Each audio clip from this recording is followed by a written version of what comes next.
Jerry? Hello. Hello, Jerry. How are you? Hey, Adnan, how's it going? Excellent. It's very good. Nice to hear you again. Yeah, it's nice to see you guys again. And Mr. Randazzo is on the line also. How you doing? Hello, Mr. Randall. Nice to meet you. All right. And so And we'll go ahead with the next question. okay, Mr. Randazzo, can you hear me? I can hear you, yes. Okay. Sorry if I'm cutting in and out. Hopefully my internet can be better this time. It sounds less better, yes. Yeah, we hope so. It's continuing better.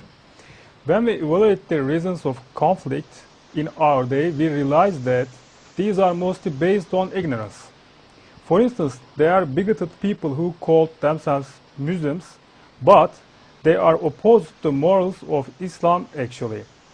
Those bigots have no love and compassion for women and children.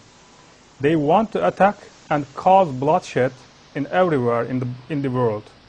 They are against all beauties and arts in such beautiful things in human life.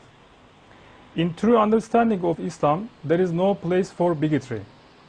Islam encourages research, arts, science, and progress in all fields.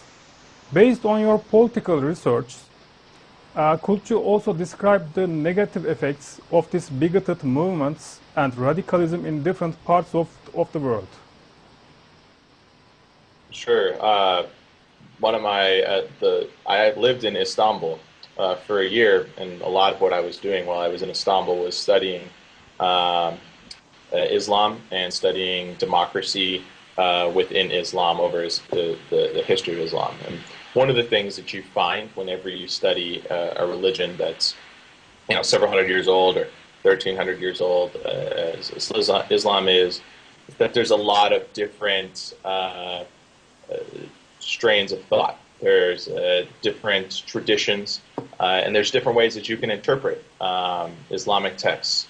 And unfortunately, there are certain people that have interpreted Islamic texts as being very violent, but they're a minority. They're a small number of Muslims around the world. The problem is they're the loudest. And so what comes across is the small group of people interpreting the faith that way. What I also found is you can find in Christian histories similar things, an interpretation of Christian texts as being violent. And it simply is not the case that either faith is promoting excessive violence over the other. Excuse me. And neither faith wants there to be a global war. I think the only real way of trying to get around this is education. I try to reach out to those who misunderstand America, and for Turks to try and reach out to Americans who seem to misunderstand people in the Muslim world, to try and provide more background on some of these problematic questions, and to point out that oftentimes when there's bloodshed, religion is used as the excuse, but it's not the main cause. In Syria right now, President Assad is not waging a war against his own people and killing many Turks in the process because of his faith. He's doing so because he's a dictator.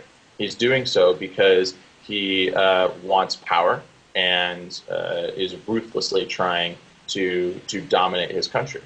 And he may use religion as an excuse, but it's just only it's only an excuse. It's a cover. I think a similar thing has happened in Egypt and even places like Libya. So trying to provide education to separate out those, to sort of show on the one hand there's been the capacity to misinterpret faiths, not just Islam, not just Christianity. In India, you even have Hindus that are incredibly violent and attack Muslims, and that's not the Hindu tradition. So that's one, is to kind of point out these are misinterpretations. But then the other thing is I think to provide education to show oftentimes religion is used as an excuse for violence when really you just have a dictator, a power-hungry warlord or army that's using it as a way of rallying people to its cause, but has nothing to do with the religion itself.